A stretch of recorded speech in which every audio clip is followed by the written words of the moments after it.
Hey, how are you today? This is Carmel Vicchio, and I am thanking you so very much for stopping in on the broadcast, and I am also thanking you for sharing these broadcasts, for listening into the Blog Talk Radio show, and for just visiting every once in a while.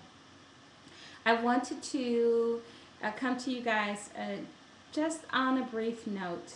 This morning we were getting ready to travel, and as every morning we have these like really intense conversations, not only about what we're going to be working on, but also about life and just to kind of like to get to know each other. So we were talking, and one of the things that people do know about me is that I do not debate about politics and or religion, and I very rarely speak on any of those things. But today it was just a little different.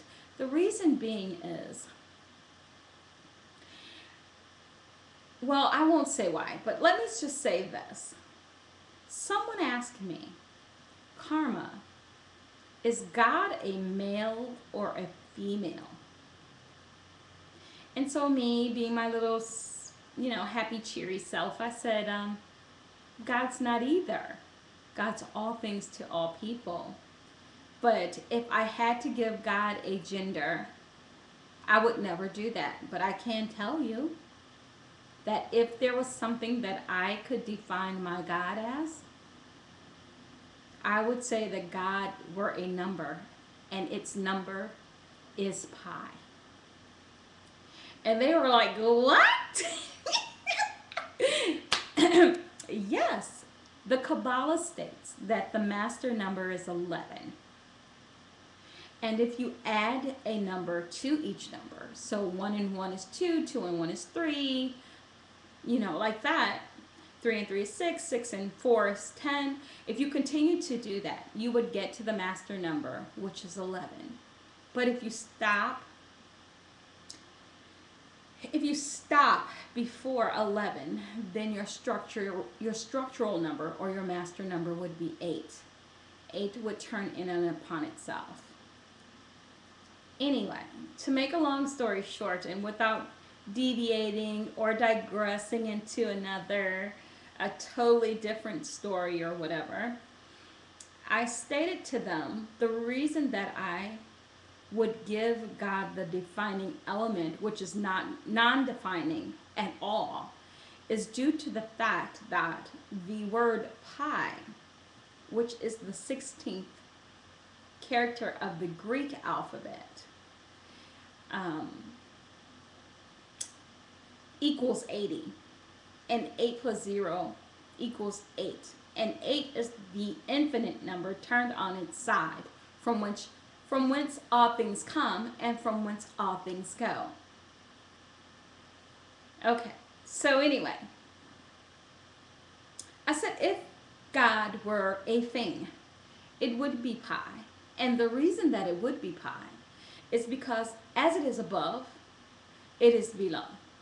And as scientists have started to take a look into the deep, dark portions of this universe, because they're not because they don't study the multiverse and only minute pieces of this particular universe, they have come to note that the mathematical pi, which equals 3.14159, is almost exactly like our DNA. Now, our DNA, of course, operates like a computer. It's our own human genome, and it's equivalent to, our DNA is equivalent to maybe around 750 megabytes of data, with close to 3% of that data being made of a composition of 22,000 plus genes, give or take a few. The other 97% of that is empty hard drive, or what they consider to be right now empty hard drive. And each time that we are connected to the pi, or the circumference of all things, we are uploaded with more information and or data and or a way to exist and become something other than what we mentally think we are, but our essence knows that we are. So based on the Greek word for pi, which is peripheria, like I said, meaning circumference, then God would be pi because it encompasses all things. I'm going to leave that there because I know it's kind of complicated. But what would you do if you woke up tomorrow and found out that God was pi? I'm your hostess, Karma Ovikia, thanking you so very much for tuning into the broadcast, for having a little bit of fun with me today, and for knowing in all your knowing that you know nothing, and that our divine is all there is, and it is nothing and something, and it is all things. Thank you so much for listening in, and thank you so much for viewing. From my house to your house, I wish you all green lights. Namaste.